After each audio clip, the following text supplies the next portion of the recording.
All right, guys, welcome in. Episode 21. Jack and Kraus 21. today. Holy cow. Holding it down. That's a lot. Yeah. We've been burning the candle at both ends, man. How are you today? Doing okay. Yeah, got a lot going on. Summer is in full swing. And so what that means is we have, we were just talking about this. We have, I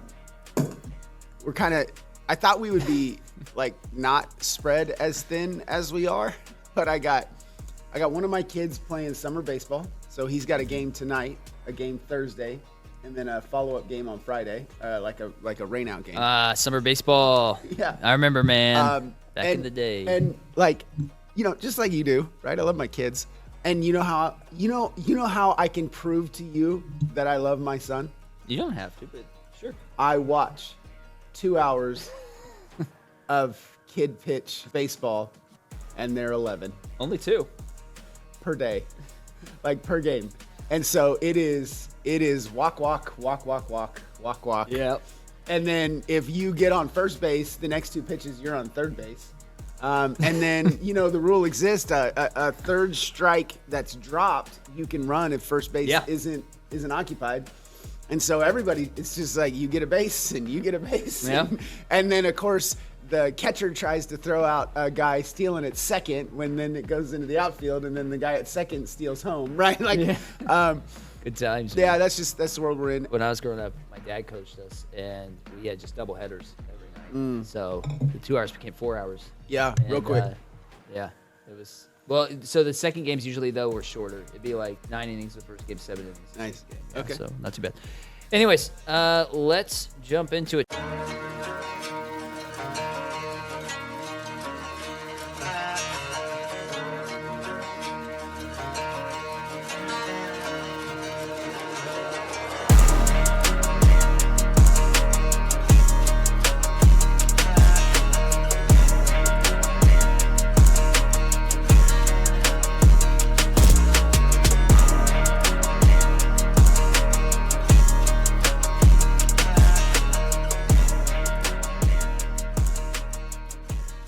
So we've got some SARs revealed for 30th anniversary. We're going to kind of talk through that, talk about where you can find those, how you can get them, what it might look like on the English side. And then I think we're going to talk about a little bit of distribution, allocation, and stuff for Pitch Black. A little bit about Collectacon. Kind of what's going on with that in Collectacon. And then we will wrap it up with Tinker Time per usual. So let's jump into it. Yeah, sweet.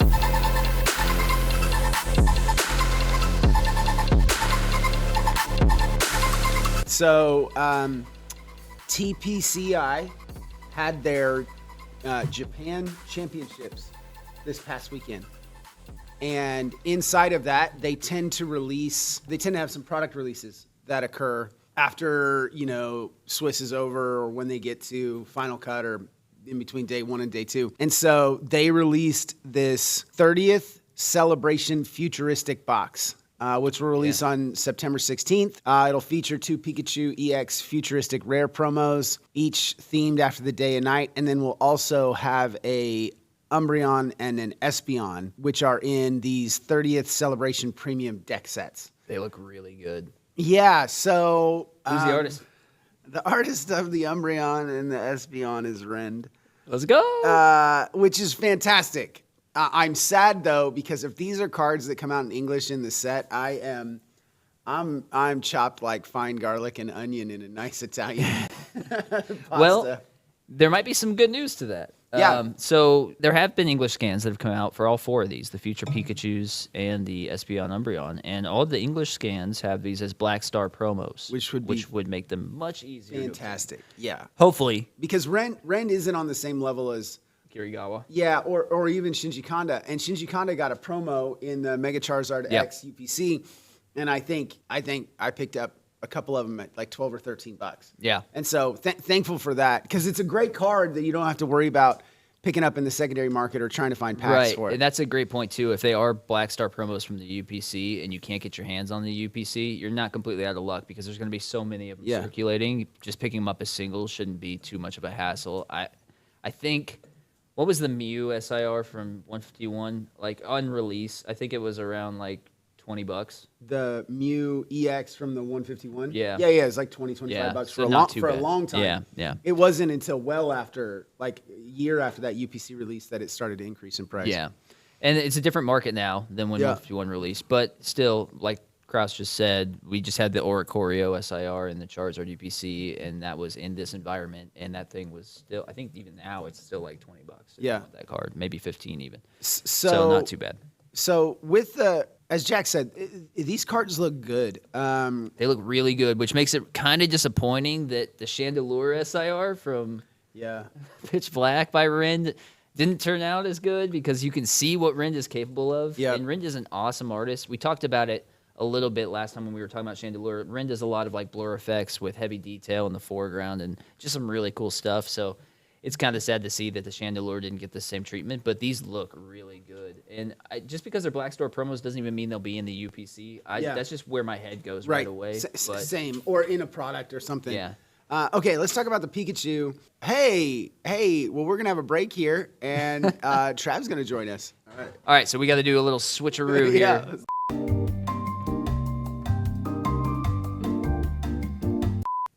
Back where I belong, in my corner. All right, welcome in, Trav. So, Trav, just now joining us here. We were in the middle of talking about the Umbreon, Espeon SARs that got revealed and the future Pikachus. You should have a link. I sent you a doc in your email that links you to these. But, Kraus, I think you were talking about the Night and Day Pikachu. And I like how they got these two promos. One's night, one's day. And if you look at the day Pikachu, it doesn't scream like during the day, right? There's no sun. It's just a normal looking Pikachu, but the night one is dark. The night one's pretty cool. And you got a dark overlay in the back, and the main energy icon that is shown is a darkness. And on the day one, the main one that's shown right in between his ears is an electric one, right? So that kind of makes sense. The Espeon and Umbreon are fantastic. The Espeon's got a 30th in it. There's a Victini, a Tropius, Kangaskhan, Meryl, an Eevee, a Comfey. There's just a ton going on, and it looks really good. There's also a hidden Mew and Mewtwo. The Mewtwo's in the top right on the Umbreon. The Mew, I see the Victini there. Oh, gosh, there's more. There's a Furfro. Yeah, there's a Mew by the lamppost to the right of the Espeon's head, hidden behind the lamppost. I see him. Yep, he's there. Yep. Yeah. So you got a ton of Pokemon in here. Cool little Easter eggs there. Yeah. Zorora, Zweilous. Cresselia, yep. Pokeball in the in the fountain. Zoroark. Who's that down in the grass behind the fountain? That's Toxtricity. Yep.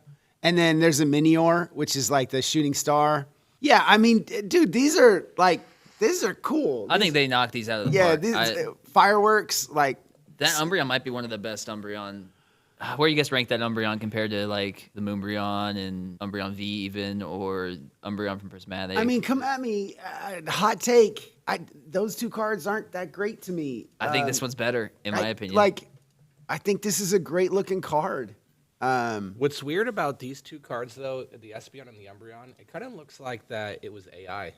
Yeah. Some people said that on X. Like the artwork style. There could be an artist that does that, but the style looks completely different than a lot of the styles of the cards. I want you to see him, Trav, because this is one of the artists that Heidi and I collect. But that's his very first one that he did is actually like for an illustrator contest, and it is kind of this like photorealistic look of what you got going on, and so he's sticking through with his. I mean, look at this ends, right? So like there's some of the cartoon, but it's his style, right? But it's not Arita, right? So yeah, anyway. Yeah, so we were talking before you got here, Trav. We were talking about how on the English scans these have Black Star promos on them. So I feel like Josh and I were saying, first place my head goes to is these are going to be in the 30th UPC, but they could be, promos and other. We've had collection boxes from Crown Figure Zenith, box. figure boxes or whatever it might be.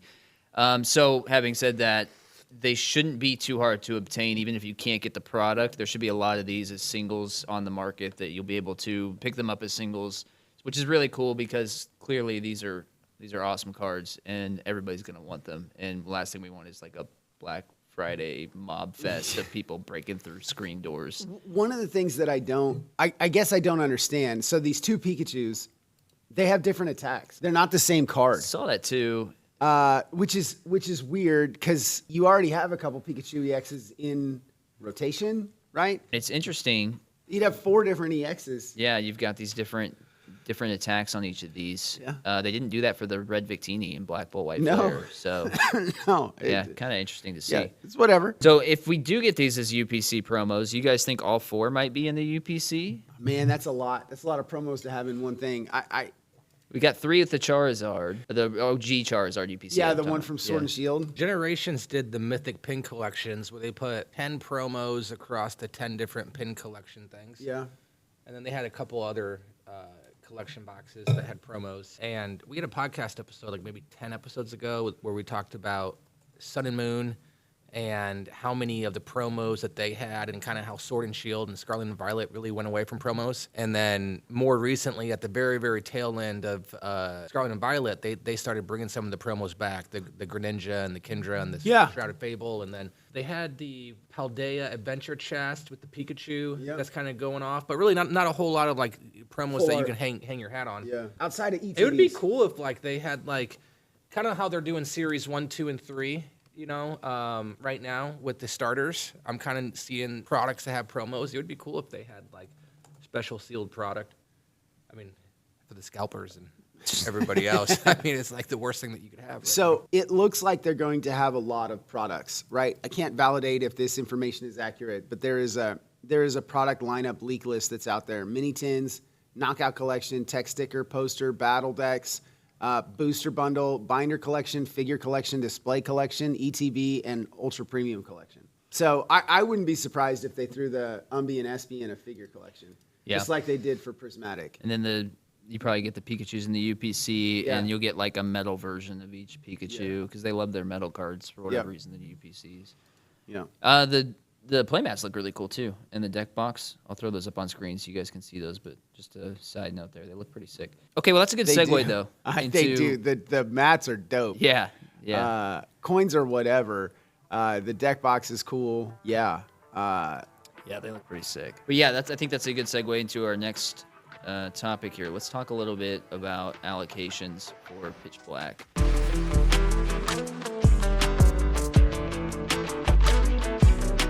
So, to your point, Kraus, you just mentioned how there's a ton of ancillary product coming out for 30th celebrations, right? Yeah. Like you've got binder collections, mini tins, all this other stuff. A lot of people are speculating that Pokemon's just getting away from booster boxes altogether, and we're kind of seeing that. Kraus, I'll let you talk on this more with the decay and allocation on booster boxes specifically. But if you want to, you and Travis, obviously, if you want to chime in here too. Yeah, so every week we check distributors. Trav gets some automated emails. I'm in there trying to order stuff, not just for Pokemon, but for other card games, other collectible card games, and supplies. Ordering, cases and backpacks and stuff for the shop. And one of our coworkers pointed out that, or asked the question. Hey, as is actually maybe Jack asked a question that made me think this, and I went back and looked at how many booster boxes of Mega Evolution we got from a specific distributor, because it felt like what they had told us they were giving us for Pitch Black was a little bit low. And so I quick grabbed the phone and, I've got 2 data points and I'm like, hey, Trav, has any communication been made here? And he's like, dude, no, give me the information. Let me reach out to the distributor. So long story short, or to make a short story longer, we've had roughly a 40% decrease in booster box allocation. Now, once again, we're a small store. This is one distributor. We went from getting 138 to 86 over the last 5 sets. We've seen a similar rate of decay on ETBs, but on the flip of that, the distributors have increased. We weren't getting a ton of, like sleeved cases, but we have received more sleeved cases of the most recent sets. So I don't have all the data in a spot that I can just really quickly analyze it and say, hey, from all 5 or 6 of our distributors, here's where we were at, here's what's happened now. But it sure feels like from a couple of them that what we were getting for Mega Evolutions from a booster box standpoint is definitely less now with Pitch Black. And I didn't go all the way back to look at like Surging or Journey Together or, any of the Destined Rivals or any of that. I just looked simply in this block that we're in with Mega Evolution. And I can quantify that with one distributor, right? The backside of that is there's a lot of background noise on X. We talked about it probably 12 or 13 episodes ago where there was some news that had come out that Pokemon was printing less booster boxes and doing more either collection boxes or other ancillary products. And I think we're starting to see some of that. It feels like there are more 3-pack. For the last 2 releases, we've gotten more what they call check lane blisters than we've had since I've been here in the organization. Check lane blisters are what you would see at a grocery store. It's got a blister and a promo and a coin. Just one, not the premium, not the 3 promos, but just one with a pack in it that have a higher price point. And we've gotten allocated master cases of those, which is 288 of those blister packs. And we didn't have them for other sets. Those would be products that people would trade in. We wouldn't get them from distributors, and now we're getting them from distributors. There's a problem with the way that most distributors allocate product based off of spend. And really, the majority of them, it's all about spend history. So like when I opened the shop back in September of 2013, I got onboarded with distributors around April of 2013. And so I had a couple distributor accounts 4 months before we opened the actual shop. And at the time, brand new account, no order history. I was only able to order, and like, let's say I would order like 60 ETBs, I would get like 4 ETBs. And so basically it's like, yeah, we've onboarded you, we've accepted you as an account, you jump through all these hoops, you've got a brick and mortar storefront, you've got a retail sign, you sent us your paperwork, you sent us your lease. I mean, it's a robust application process. There's a lot of checks and balances that take place. And it's like, okay, we've allowed you to come in, now it's time to order, but we don't really have any product for you. Okay, and that's not new. I mean, that's just how it goes. But what all of the distributors said was that, well, hey, it's based off of spend history. It's based off of how much you're spending. And so what I'm trying to get to is that our spend has been as high as we can basically allow for it and make it without spending in non-Pokemon, non-One Piece, trading card verticals. So the only way that we can spend more is if we go out and spend like huge amounts of money on supplies, top loaders, binders, backpacks, cases, and other card games that are like, My Little Pony. Yeah, things like that. My Little Ponies was kind of a better one. I mean, there's a lot of card games that come out where they release later, and it's like, oh crap, you could have profited on that. We should have bought some of that. But the point is that they all said, hey, it's about spend history. You have to spend money. Well, fast forward, we've been spending money as much as we can for 2.5, 3 years, and now we're at the place that we physically spend as much as we possibly can, every single cycle, every single set. We buy every bundle. We don't turn away product. We go on the outside where, I've got 4,000 top loaders, something like that. Yeah. Like we spend so much, right? To 100,000 individual top loaders. So we already buy everything that we can, and our allocations are still going lower and lower and lower and lower. And so we kind of have this decay right now of every single month since Mega Evolution. I think Mega Evolution was kind of our peak. Most product that we had received on any release, and it's about a 15% compounding decrease month over month or set after set after set. So compounding decrease. So if I had 100 booster boxes, 15% next set. Now I'm at 85. Now I'm at 85, 15%. Now I'm at 75. Yeah. Now I'm at 60. So when I compare where we're at with Pitch Black relative to where we were at with Mega Evolutions, we have like a net probably 35%, 40% decrease in allocations. At the same time that we're spending as much as we physically can, we're basically going to all the distributors saying, give me everything that you can give me, and I'll buy supplies, and I'll buy other stuff. And that answer, this is a long way. I had to frame this narrative to say this. 3.5 years ago, it was about, well, we can't get your product because of just your spend history. Now the answer is, well, it's not your spend history. you've spent the same amount of money with us this quarter, this month, as you spent with us last month or last cycle. Well, well, you're giving me less product, right? How am I spending the same amount of money?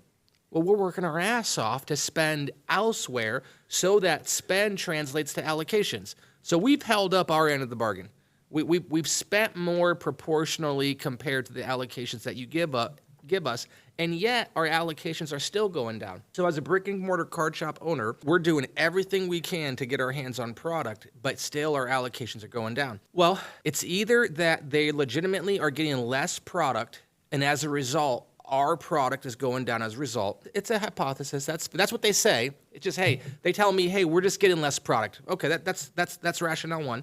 Rationale two could be, well, maybe there's 10 times more brick and mortar card shops today that have entered the fray than what there were 2.5 years ago, and now we're competing. Yeah, that's plausible. I mean, it's not, none of the data is open source, but yeah, that could be the case. We had a segment a couple weeks ago about distributors circumventing and selling direct to consumers. That's probably a thing, and that's probably happening. And then also, there's a fourth thing here, which is distributors hold back their initial allocations. They park the product, they put it on the side, and they come to you 3, 4, 5 weeks later and say, hey, I've got more booster boxes, more ETBs, more booster bundles, more whatever, but to get this, you now got to buy this, and this. And so there could be a larger concentration of the throttling of initial brick and mortar allocations so that they can hoard on to more of the product. And it's most likely a combination of all those things. All that to say, we do everything we can do to spend money, as much money as possible. Our business is not constrained by capital. As a brick and mortar card shop, we've got more money to spend on product than we have product available. Yeah. And so our big initiative over the last 4 or 5 months has been increased trades, increased customers trading product in, because we need that business line there to sustain, because in an environment where distributors, which is your main product that you sell from a business model standpoint, when they throttle what it is that you can get, you minimize your ability to maximize profitability. Well, not only that, but then you've got to go as an LCS buy your product on the secondary market. And then you've got to overcharge your product because you've got to cover your margins now because you spend more to get the product from the secondary market to keep stuff on the shelves. And people don't understand What that, was the set after surging? Prismatic? No. Yes. Yeah. It was Prismatic is when we kind of stopped doing below MSRP or MSRP. Yeah. Yeah. Because we couldn't. Yeah. It really flipped the script to where we were always under MSRP, and then it's like the first time that I had to go out on Prismatic. I've said this story multiple times. Yeah. I bought, I think like $6,000 or $10,000 or $15,000. It was a big number. I kind of forget what it was. But we bought like 150 ETBs on eBay for Prismatic at like $85 an ETB. remember. Yeah, when the MSRP was $49.99. Yeah. Right? And then market was like 103 or $100. We went out and bought those, and we reserved our initial allocation for.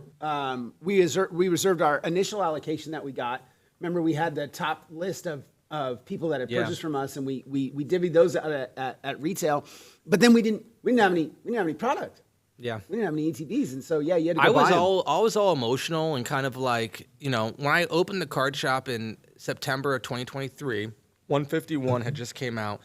And I was all about the consumer, all about the journey, all about being a brick and mortar card shop owner. And then it was never really a profitability game. Like for me, charging above MSRP and charging market price for product, when I, as a business owner who's ran a past business, when I started to understand how distributors did what they did, how they started charging, well above MSRP themselves, how they started doing bundles, and how they started basically tying the allocations for the good stuff, ETBs, booster boxes, to me spending money on supplies and product and things that I don't, I'm like, oh, this whole system's rigged. Yeah. I mean, this whole economy is 100% not what people think it is. I am no longer going to stress out over being the card shop that doesn't charge MSRP or lower. And so I basically had to have an entire mind shift that said, I'm throwing this playbook out the window, and I'll take the mob mentality, I'll take the heat. And you know what? The heat came heavy the first like 2 or 3 set releases because people weren't used to it yet. Like they could come into my shop and get an Obsidian Flames booster box for $115. Okay, great. I think back then maybe I was charging like $5 or $6 above market, not a huge amount. You could probably buy one on TCG for like 105. I'm probably charging like 110, 115. It was hard for the first few releases of the normal customers coming in and being like, dude, why are you charging 180 a box? Why are you charging 200 a box? And then it shifted so fast. It went from like 130 a box to like 250 a box. There wasn't really no in between. It was just Boom. okay, this is new market. But yeah, but right now, even in spite of all of that, we're spending more than we've ever spent. We're doing more outside of the main Pokemon verticals. We have a separate initiative. We call it Apex. Josh coined it Apex. We've got a little over We have 150,000. Yeah, we have close to $150,000 of promised payments to distributors for upcoming non-Pokemon things. Yeah, None of it's Pokemon. It's main set releases for products that we don't necessarily carry in the store. It's not even One Piece or Unarena. Like we've carried some other like adjacent series. Like, hey, One Piece is kind of a no-brainer. Unarena, Lorcana, let's get some of those. But we've even gone deeper. Yeah, above it's and a beyond Dragon Ball those. Z. Like we've got money on the hook and commitment for Dragon Ball Z, which is not a hot requested product in the store. And Nobody's gonna come in and buy Dragon Ball Z. We're just gonna sell all that online as soon as we get it. So here was the point that thankful that you finished your thought, but that I was trying to jump in at is if you follow us on socials, you've seen some of the videos that Jack has done of our store. Our store is about close to 4,000 square feet, and we are Pokemon through and through. We have 9 or 10 different booster packs that you can buy of Magic. I've got 16 or 17 Japanese sets of One Piece, and I've got 3 Lorcana. Outside of that, everything else that we have inside of the store is Pokemon Monopoly, Pokemon trivia games, top loaders and supplies. But we're Pokemon. That being said, we've now maxed our spend, and we can't get more Pokemon product. So the only way for us to get more Pokemon product from our distributors is we now have to find more space to put up Warhammer 40K and Magic the Gathering and Flesh and Blood and Union Arena. We have to find more display space for all of these additional products, which, I mean, there's a whole conversation Army about Painters Complete 2.0 miniature paint set. And in that, then all of a sudden, when you move away from specialization and you get into generalization, all of a sudden, I can't just hire someone that knows Pokemon. I have to hire someone that knows Magic or that knows Lorcana or Flesh and Blood. And so then all of a sudden, you move away from specialization and you get yourself into a space that, yeah, we've got all these products. We don't have a deep knowledge of it. Not everybody understands it. You're going to have some people that are staffed in a day that don't know anything about Pokemon and know everything about Yu-Gi-Oh, right? And so you bring these complications in. All of a sudden, we have to be a department store with 12,000 square feet where you've got 4 or 5 different areas that are these different card games. And it's taken 3 years of being a Pokemon-specific store to be able to do what we do with Pokemon. And that's in the middle of one of the biggest hype beast moments of pop culture for Pokemon. Nobody's really talking about Yu-Gi-Oh! Right? Yeah. Nobody. Magic's not the same thing. People want playable cards in Magic, so you can't just go buy a whole bunch of Magic product. You have to actually have the cards. Well, then you have to have the space. So anyway, all that being said, it feels like the only way to get more Pokemon in the current environment from distributors is to not be a specific Pokemon store. It's to be this mishmash of different card games where you don't, in my opinion, and from the business model, we don't provide a high level of Pokemon knowledge and understanding of the hobby. We have to diversify among these different types of card games, and we're all lumped together. And I'm not really a fan of that. I don't really like that. You don't go to a grocery store to buy an engagement ring, right? Mm-hmm. You don't go to the mall to buy your cuts of meat. And so I know that those are random and kind of out there, but it's the same sort of thing. Specialization and living in a metro with 1.5 million people that can support a specific hobby. You don't go to the hobby train store to buy a mountain bike, right? But that's kind of where things are getting lumped. Everything's getting lumped together, and I don't think the distributors care too much because they just have product and they want to move the product. I'm actually impressed that since coming on board that we haven't had a scenario, Trav, where one of the bundles is buy this trash set from Magic or Yu-Gi-Oh to get more Pokemon. Yeah, products. they've at least been pretty good on like spend this amount of money. Doesn't really matter what you buy, but it's like what you have is like there's nothing there that I actually want, and so All right, well, that's kind of a good segue into the next thing. Product acquisition. If you can't get it from distribution, Yeah. where else can you get it?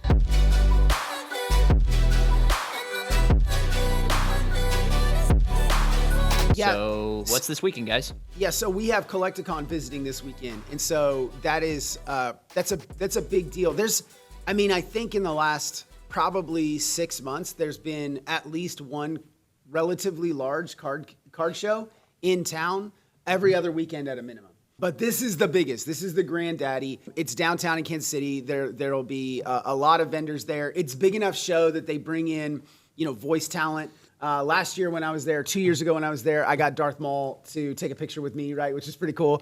Let's go. Right. So there are some, nerd celebrities there, which are fantastic. Got to meet the blue and black Power Ranger from the original Power Rangers when I was there. It's just right up my alley. Just flexing on everybody right now. It's fun. So in that, Collectacon is going. So we wanted to talk through just some quick refreshers on if you go to a card show, how do you determine what market value is, right? Do you just take what the guy has priced?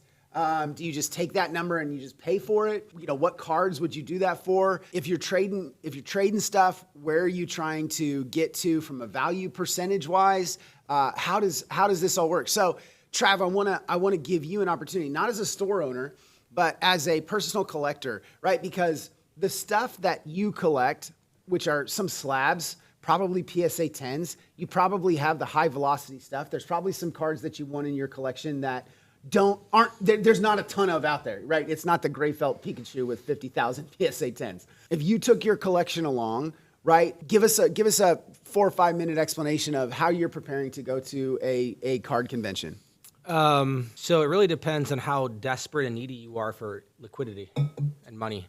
So if I'm going to a card show, I've got like 400 slabs in my personal collection, all from like vintage all the way up to modern, and I've got a decent sealed product library, mostly booster boxes and ETBs going back to like the beginning of XY era. So I don't have anything really older than that. But if I had to guess, my personal collection is probably like 350,000, maybe 400,000. And so it's getting up there, right? It's a healthy little nugget. If I wanted to sell that, I'm not going to Collectacon and I'm not selling it all in one day. Yeah. I'm pretty convinced I'm not going to be able to sell that frequently. If I needed to, if my family got held ransom and I needed to come up with $250,000 and I had my Pokemon product that I thought was worth $400,000, I could probably all sell it in a day at Collectacon if I wanted to sell it at 75%. Yeah. There would be enough people that would buy it, but you have to be willing to take the haircut on it. If I'm trying to sell it really fast, TCG Play or eBay, but now I'm paying 13% fees, plus I pay for shipping, plus I pay for the risk of it getting lost in the mail and scammers. We had a guy 3 weeks ago scammed us for a Evolving Sky booster box, claims that it was opened, did a chargeback. Yeah. We're dealing with that today. So there's risk. Anytime that you send high value stuff in the mail, you're going to have really shitty people that do terrible things, and you got to bake that risk in to the model. So me going to Collectacon is I don't really go to their sell. I go to their buy. I don't sell. We sell here in the brick and mortar where people are actually going into a card shop and they're actually in buy mode, not in sell mode. The minute that you change the forum and you're going to Collectacon, you know that these are people that all have jobs. This is their hobby business and or their actual business, and they're in it to make money. So just have that mindset that, hey, the minute you walk in, if you're in sell mode, you're getting 80, 85%. We've got some people on Facebook Marketplace that we deal with trying to buy collections, and I hear this repeated thing that says, well, if market's $100, why aren't you offering me $100? That's market. Well, no, that's not how it works. I mean, if you're looking to sell something, I mean, it's just general principle is that you're going to have to come down and negotiate. You might sell somebody that's going to pay you pure market, but why do the Facebook Marketplace thing? Why not just buy on TCG Play? Why not just buy on eBay? Why do I have to come drive all the way to come see you, have the risk of having some scammy thing, you being a kind of a shit person that's trying to scam me, that is too much risk if I'm paying full market. So it's just same thing with Collectacon. When you walk into Collectacon, you know that you're not going to make as much. Yeah, real quick on the full market thing. Like, if a card's market value is $100 and you want to sell it to a shop's not going to pay you $100 for a card to turn around and sell it for $100. They might as well just keep their $100 off rip, right? So you got to know when you're looking at your collection and what the value of your collection is. It's not worth what it says it's worth. It's worth what somebody's willing to pay for it. And most of the time, the people buying are going to want 80% or somewhere in there. Yeah, so there's some logic to be made there. Once again, if you just default to eBay or TCG Player, if market value is 100 and you're the seller, you have an option here of just not doing anything but selling it on TCG Player, and you're going to get 86.75% from TCG Player, and then you got to pay your shipping fees on top of that. And then what's your percentage, or how do you quantify dealing with customers, right? So there's a percent there. So last year we spent $80,000 at Collectacon. We went there in straight buy mode here in Kansas City, and at the same token, we're saying, hey, if you're selling product, you're going to have to be okay with the idea that you're going to get 85, 90%. Well, I walk in there as a consumer to buy stuff. My expectation to buy stuff at Collectacon is that I'm going to pay 90%. Other words, I'm not buying unless I can get it for no more than 90%. I want to get it for 85. And I'm willing to buy in bundles. I'm willing to buy, whole tables out. I'm willing to buy, half their inventory. And so we did, in terms of what we paid, we bought a bunch of alt arts and illustration rares and special illustration rares. And I think that we came in at like a 87% market price. We came back, we had a spreadsheet, so we knew what the market price was going in. So that's the first thing. Just know your information, know your data, know what the cards are worth. Don't spend time to have to look up every single card at every single table. You're going to waste so much time doing that.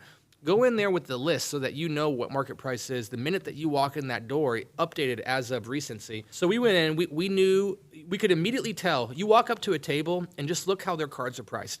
If the people's cards are priced at market, you know that they're willing to deal, because there's half the tables that you go up to, the cards we priced 10% above market. And it's like, dude, if you're already asking 10% above market, I'm not going to be able to talk you down 20% to get you at 90%. But if I go to your table and I see that you have high-end cards priced at market, chances are you're a good starting point to talk you down to. And so for like the higher-end stuff, it was just on market, we got like 87%. But then the interesting thing was tag teams, the more vintage stuff. Market price isn't really the proxy anymore. Once you get a lot older, it's all about lowest listing, because there's not that much sales velocity on the old stuff. So you can go in there and like the Latios tag team, market price might say that card's $2,000. You go to buy that from a booth for $2,000, they're going to say, well, that's not market. Right now, lowest listing is $2,400.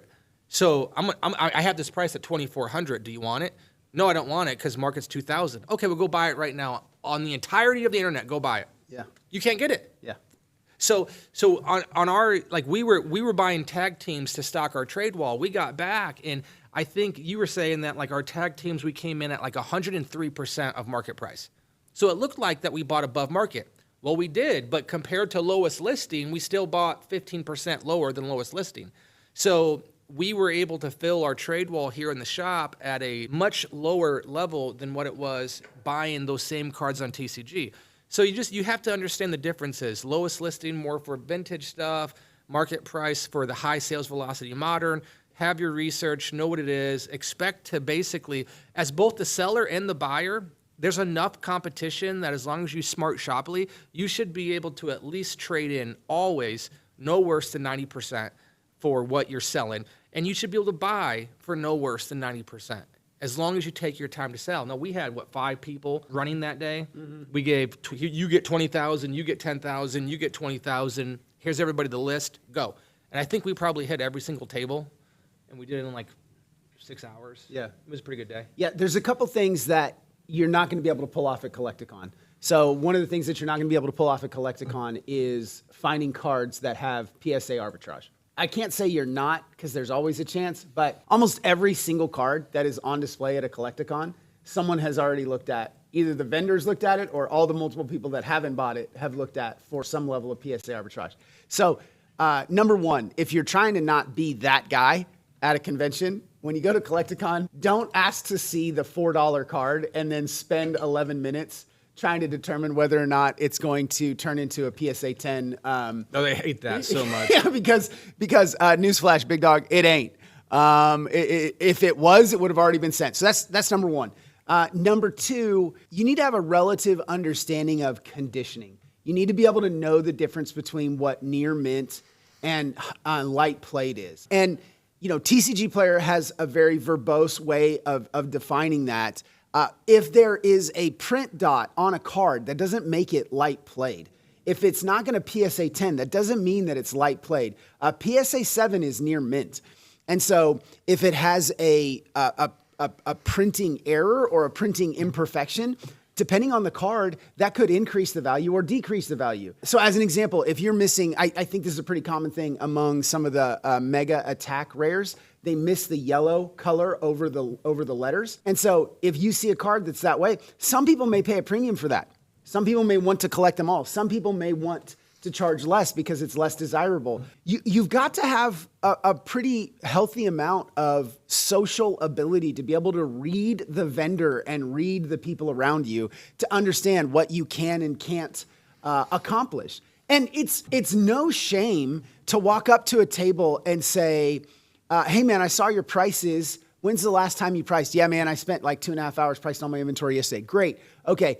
Just quick question. If I see something that looks like it's moved in the last 12 hours, is that something you're willing to have a conversation about? If they say no, you don't need to record them and then shame them on the internet. You just move on to the next table, right? Like just go spend your time elsewhere. 100%. If you are trying to compare apples to oranges, meaning if you want to value a tag team in a PSA 9 at last sold, if that's what you want to value it at, but yet you've got trade stuff that you want to trade and you want to value it at market value and not last sold, get out of Dodge, man. Like don't be that person. It doesn't have to be difficult. It can be relatively easy. And the key here is both the seller and the buyer being on the same page of what the initial value is. If both of you can agree what the initial value is, then all you got to do is negotiate back and forth. And as a reminder, there are some cards that have not gone up in value. And there are some vendors that are going to be selling a card at 10 or 12 or 15 or 20% above market, and they're not going to move off of it because either they're waiting for the market to move, they have an emotional connection to it, or they know what they bought the card for and they don't want to lose money on it. Once again, you don't need to berate someone for what they're trying to accomplish. You just simply move on. Now, on the flip side of that, everything's a spectrum. On the flip side of that, if there is a card that you want and you see it's close to the price that you're willing to pay, odds are somebody else will buy it. If you don't buy it, somebody's going to get it. So if there's a card you're looking for specifically, if you really, really want the Warner Brothers promo Dragonite and you see it and the price is close, pull the trigger, man. All right, so something I want to ask you guys about, just from a collector's perspective going to Collectacon's. Last card show I went to, I took my sister, and it was her first card show ever. And this is pretty close to right after Ascended Heroes released. And there were a lot of Ascended Heroes SIRs at all these booths, and values and prices were all over the place, man. I'm talking like 20% above market, at market, even below market on some of them. When a new set drops, a lot of people are out trying to master the set and pick up the set as quick as they possibly can because that's just part of the hobby and people collecting. What would be your number one tip for someone who's going to maybe, let's say, look at completing Chaos Rising this weekend, and there's a Mega Greninja SIR that's the last card they need, but they don't want to pay $400 for it, or whatever market price is right now. How would you go about that? Yeah, back to what Trav said, and he kind of went through this. He made the point twice, but not directly. You need to know what you have if you're trading. You need to know what the values are. And very simply, in Google Sheets or Excel, you need to have it printed out with what market is, what 90% is, what 80% is, right? Have your calculator ready so that if someone grabs a bunch of your cards, you're making sure that they're close to the value that you're in, plus or minus, 2 or 3% or whatever, pennies. So you need to know what the value of your stuff is. You need to be acutely aware of the value of the card that you're trying to procure. What is that? Is it, and you need to know, once again, you have to have some social awareness. The Mega Greninja is a good one. What's it going for on TCG Player? We've talked to we're blue in the face about how TCG Player only contains somewhere less than 10% of the entire velocity of sales, but it yet drives the market. I would not hesitate to do 2 additional things before I pulled the trigger on a couple $100 card.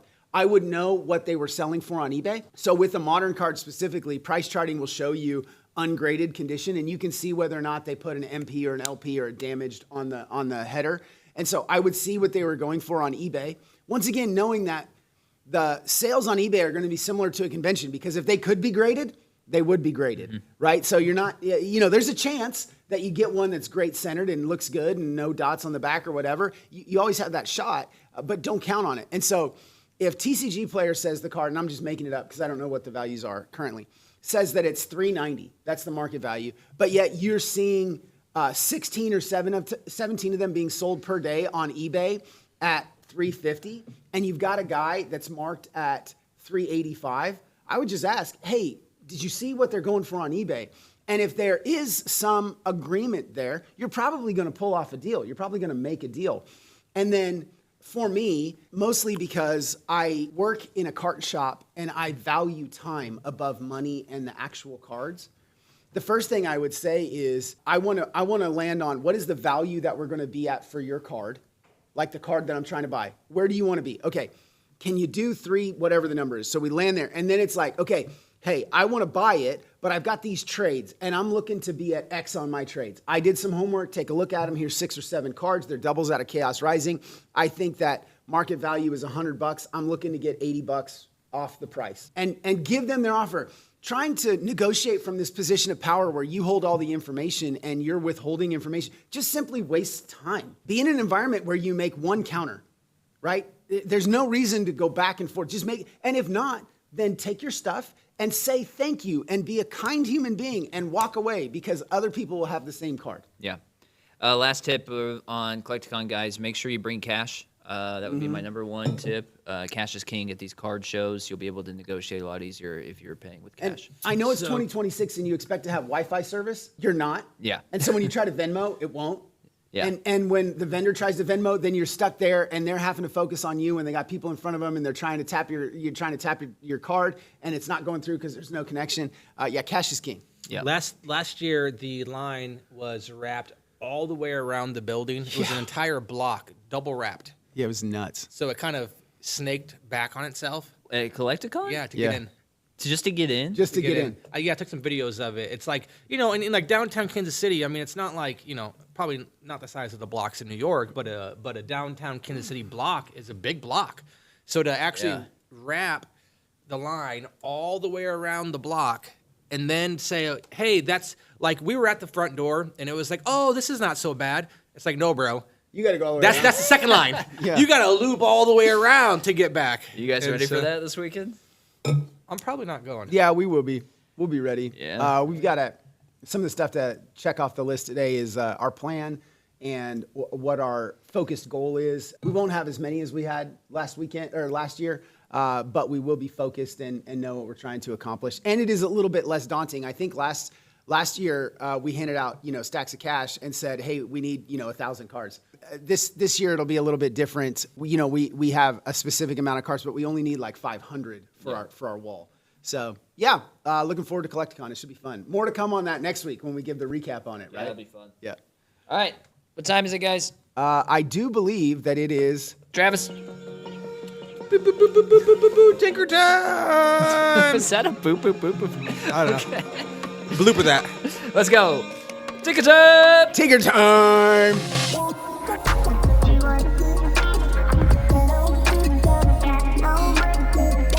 All right, guys. Little laghorn there. Yeah. Foghorn laghorn.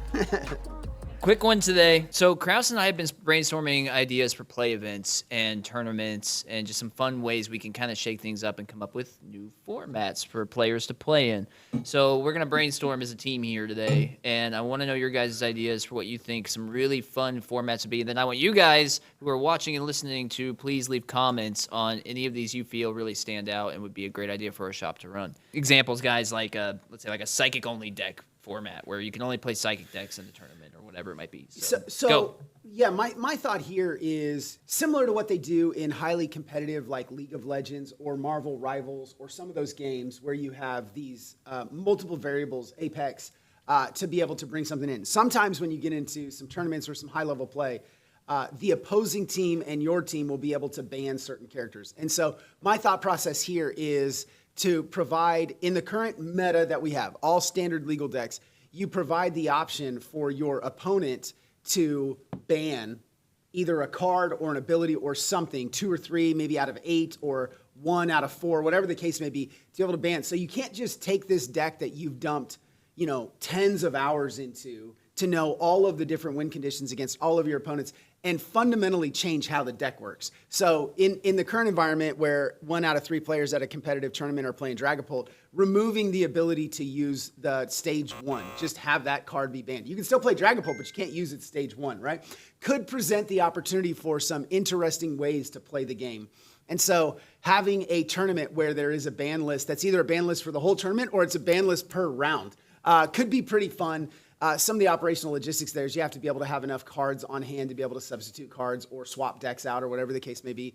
But I think that would be a fun twist to see the difference between people that are just really good at a deck and people that are really good at Pokemon the trading card game. Yeah, I think that would be a lot of fun. I like the idea of banning like boss's orders for a tournament or something, or like no hand disruption for the tournament, or inverse of that, only hand disruption for the tournament.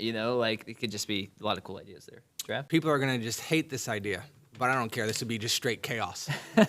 Nothing wrong with Your opponent gets to build your deck that you play with. Oh, yeah. So it's just straight trash. Like, I'm going to try to build and you probably got to put some flavor on it because like your opponent can't build you a deck that only has 3 Pokemon in it. Yeah, you have to have like, so maybe minimums. it's like the player, I get to build how many energies and the Pokemon that I'm running with.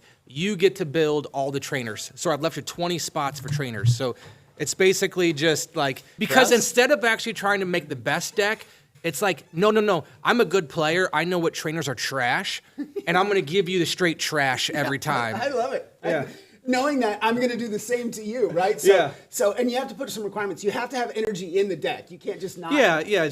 But it's like, I'm going to give you 2. You've got to have at least 12 Pokemon, 15 Pokemon. Yeah. And they have to evolve. You can't do like a Chimchar and then like a Charizard. It's like, dude, that's like, so if you're going to do it, it has to have the evolution line. I actually like this idea. I a do. lot. It's just like pure spite and like, it makes it fun. Yeah. Like Makes it enjoyable. Somebody brings in like festival lead, and they're like, "All right, I picked a Pokemon," and then you give them no festival lead Correct, trainers. right? So all of your stadiums don't match. All you have are hassles, right? Or all you have are Bianca's devotions as And then trainers. it's just the opposite mindset. People are like, go look at their trainer drawer, and it's like the trainers that we have 100% in stock that nobody has gotten. Oh yeah, give me that one. Yeah, I like this. I think this is a great idea. yeah. I think it'd be fun.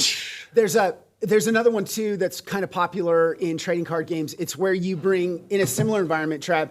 You take 120 cards or 80 cards. You take 80 cards. So you got 40 Pokemon and 40 trainers, and you riffle them all up and you stack them. And we draw 5. I take the first one. I hand them to you. You take the next 2. You hand those back to me. I take 2. So now I have 3 cards. You have 2. Now you draw 5 cards, and you pick 1. And then I take the 4. I pick 2 and hand them back to you. So it's not as ruthless as building your deck for you from all of these possibilities. Right. It's constrained within what the deck has, and you're able to do this where you have a different deck every time you play, even though it's within this guidelines. But you do have the opportunity to recognize that you passed a basic and a stage 2 to your opponent, but you hold on to the stage 1 so that they can Kraus and I evolve. actually played it, and I ended up losing. Yeah, It beat me. it was Another flavor would be every hand you get to draw a card, and that's normal, right? But then every hand your opponent gets to look at your deck and force you to discard a card. So you get to draw a card, but your opponent chooses to discard every single hand. And You're just like, "Oh, I didn't prize my ace back," and then your opponent just discards it the next turn. It's about like the intellectualness of the other player. For me, like I would not be that good of a person doing that because I don't play the game enough. But somebody who knows the mechanics really well would know that's the card I need you to discard because that's the defense. So it's giving, because right now I've heard a lot of players just say, "Oh, I lost, but he drew well." Okay, let's change that. Let's give the opposing player the ability to help influence the mechanics of your gameplay by forcing you to discard. Man, Trav's straight cutthroat, guys. Yeah. Yeah, it's just fun. Yeah. It just adds another complexity to it. And I like it, though. The skill gap is a little bit higher. It makes the skill gap even more. But Yeah, as they would say once again, your skill expression is very large in an environment like that. Your ability to be successful and dominate. Yeah. If you held 12 or 15 of these tournaments over the course of a year, the guy that was consistently at the top, everyone would have to agree that dude is really good at this game. At this game in general, not just this little small. I had 2 ideas. Technically 3. I already ran one by Kraus where we just banned the top deck from the most recent format or most recent tournament. So like this tournament, you cannot play Dragapult at all. You can play any other deck, but just force people to play something other than Dragapult. Yep. So the inverse of that. What if you ran a tournament where you could only play the bottom 3 finishing lists from the biggest tournament most recently? So like the 3 worst decks in the meta, you can only play those in the tournament, and whoever comes out on top is King of the Valley or whatever. Yeah. I've mentioned before the ideas of like everybody gets to like all of the build and battle decks or the theme decks that they have that are pre-assembled for the era. There's probably like 12 of them right now that you could play. The Rockets and Mewtwo, for example. You pick any one of those. Yeah. It's just a pre-assembled deck. Yeah. The pre-cons. Kind of like a different version of pre-release. Yeah. Pick your What if poison. you did? So they have GLC. I don't know how familiar you are with GLC Trap, but it's where you can only play single prizers, you can play 1-ups in your deck, and you can only play specific types. Yeah. So what if they did? Gym leader challenge? So you're Brock. Yes, thank you. So you can only have Brock's Pokemon, that type of Pokemon in your deck, and you can't have duplicates or triplicate or quad. You can only have one of. So what if they did a version of that, but it's like EXs only instead of single Old prizes? EXs So it or speeds new up the EXs? game. Any EX from any era, but you can only play EXs only, and if you have to evolve to get to the EX, you just can't use those attacks on those previous evolutions. Yeah, that'd be fun. That'd be kind of different. And it's just like turbo mode, right? Yeah. Because it's 2 prizes every knockout, so you just turbo blast through, but you have to, it's whoever can get set up first, basically. At that What point. if you did something like, an accelerated deck, fast, like chess, how it's like fast play? You get to play a item and a supporter, and you can play you get to play 2 supporters per hand. Yeah, or attach 2 energies per hand. Yeah, so it's just like, hey, we're gonna speed this. This is fast play, and you basically you put modifier on top of modifier. It's like playing Destiny when you go into like a night raid and it has like the 20 modifiers in the bottom, and you don't know what you're gonna get, and so you basically put like 20 modifiers into a bucket every tournament, and then you just draw whatever. We're picking 3, boys. This one is you've only got 2 prize cards. This one is that you get to play 2 energies. Yeah. This one is you get to play 2 supporters per turn. This one is That would be sick. And so you got like 20 modifiers. You come in, you don't know what it's going to be. You show up, you pull the 3 modifiers for the day, and it's like. But you've already turned your deck in. Yeah. So you know what the can't adjust modifiers are. for it. Yeah. And so it's just like, oh crap, you get to play 2 supporters today? Yeah. So like No. it should be like every 2 prizes you take, you get to pick a modifier, Yeah. right? Yeah. Oh, So- you unlock. Okay. So so you have So- to do well at first, then you unlock You your get, modifier. it's like leveling up, right? Yeah. So Yeah. every 2. That's Apex, I right? guess, but the problem with that is it would give the player winning an advantage, right? It would Yeah, which just makes it go faster. So Yeah. it's whoever Yeah. beats But first. it would be cool. It'd be there's cool. a way to do that, and there's a way to do that in an environment where it's not just currently right now. If you go play in a cup or a challenge or locals, or you're going to go to NIIC this weekend, whatever you're doing, it is high level competitive Pokemon. But sometimes people just want to play the game. That's why Horse was invented. Right, that's why people play 21 as opposed to 5-on-5. He's a basketball guy. If you guys horse, If we have to it's a explain basketball Horse game. to you, guys, Yeah, we're in trouble. a lot of people you're going to have to explain. Fair. I'm convinced. Fair. It's like instead of trying to figure out how to play summer baseball, you just go out to the diamond with one of your buddies and you play home run derby, where he just launches you meatballs and you get to crush them. Yeah, people just want to play, and putting in an environment like that would be fun. I like the modifiers. You said Destiny. I wore my Destiny shirt for a purpose. Today is the launch of their last update ever. So 13 years of Destiny. Today's their last update for life. Rest in peace. R.I.P. I don't Destiny. think that's going to be true, though. I think they're going to Destiny 3. You think? I think Activision is going to Someday. make them. Maybe they're just done with Destiny 2. Marathon has totally tanked. I I don't know. like Marathon. I don't know what everybody's hating on it for. Fair. All right. Action shooters. All right, that's it. That's Cool. it. Thanks, guys. All right. Thanks, guys. Appreciate you. We will catch you on the next one. Yep. So I started playing Escape from Tarkov. Have you guys heard about it? I know The about Burnt Penis Tarkov. Pay-